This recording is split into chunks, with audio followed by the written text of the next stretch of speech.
এই রাত তোমার আমার, আমাদের কি সাহস!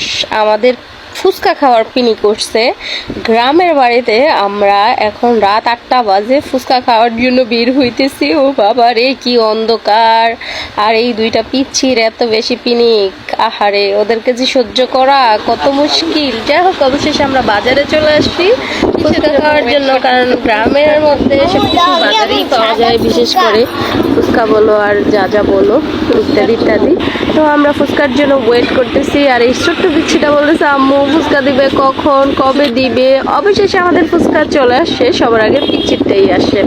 তো এইখানে ফুচকাটা যে এত বেশি মজা হইব সত্যি আমার কল্পনার বাইরে। ঢাকা শহর এত বেশি ফুচকা খাই আমি, কিন্তু এটার ফ্লেভারটা একটু অন্যরকম। মুচমুচে ফুচকাগুলি ভালোই লাগছে, আবার ঝাল ঝাল টকটাও ভালো ছিল, সব মিলে একেবারে পারফেক্ট ছিল ফুচকাটা। তো আমরা তিনজনও অনেক বেশি মজা করে ফুচকাগুলো খাইতেছিলাম, অনেক বেশি ভালো লাগছে।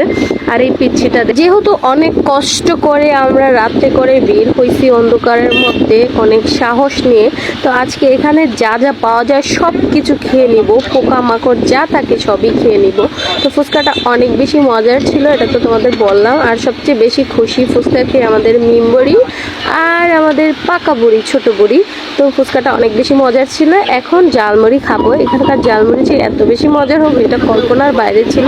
জালমুড়িটার পরিবেশনাটা অনেক বেশি সুন্দর ছিল। উল্পেদা কয়েকটা আলগা ফুচকা দিয়ে দিছিল, অনেক বেশি পেঁয়াজ কাঁচামরিচ দিয়ে তারপর জালমুড়িটা বানাইছে। আর মশলাটা একদম পুরো মাংসের মশলার মতো গ্রান্ড করতেছিল, অনেক মজার। জালমুড়ি খেতে খেতে এখন এখানে আলুর চপ, বেগুনি, পেঁয়াজু এগুলো ভাজতেছে। তো ভাইয়া আমাদেরকে বলতেছিল আর কি খাবা, এখানে আলুর চপ অনেক বেশি মজা।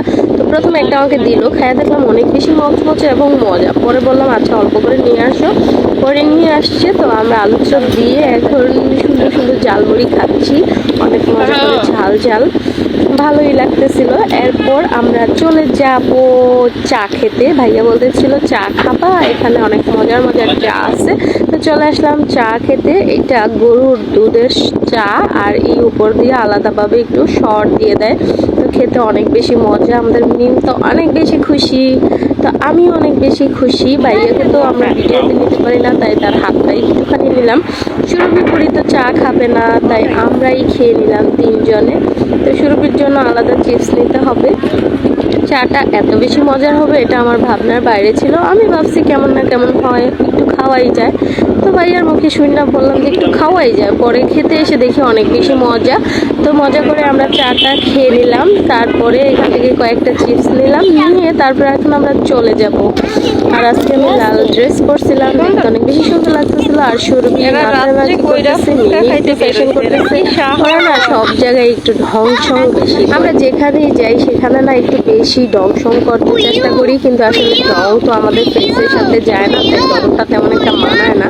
আর এই পিচ্ছিটা যেখানে যায় সেখানে শুধু লাফালাফি করে, আর বাসায় যাবো কখন, বাসায় যাবো কখন। আর রাত্রে করে অন্ধকারের মধ্যে ভিডিও ভালোই লাগতেছিল, খারাপও লাগতেছিল না, তাই না? তো আমরা খালাপুঞ্জি একটু ফ্যাশন করতেছি। প্রথমে আমি করে নিলাম, তারপর বলতেছে আবার করো, সুন্দর হয় নাই, তারপর আবার করতেছে, তারপর আবার মিমে করবে। তো এই ছিল আমাদের ভিডিও। কেমন লাগলো অবশ্যই কমেন্ট করে জানিয়ে দিবা। সবাই ভালো থাকবা, সুস্থ থাকবা। আল্লাহ হাফেজ, bye bye, tata, love you.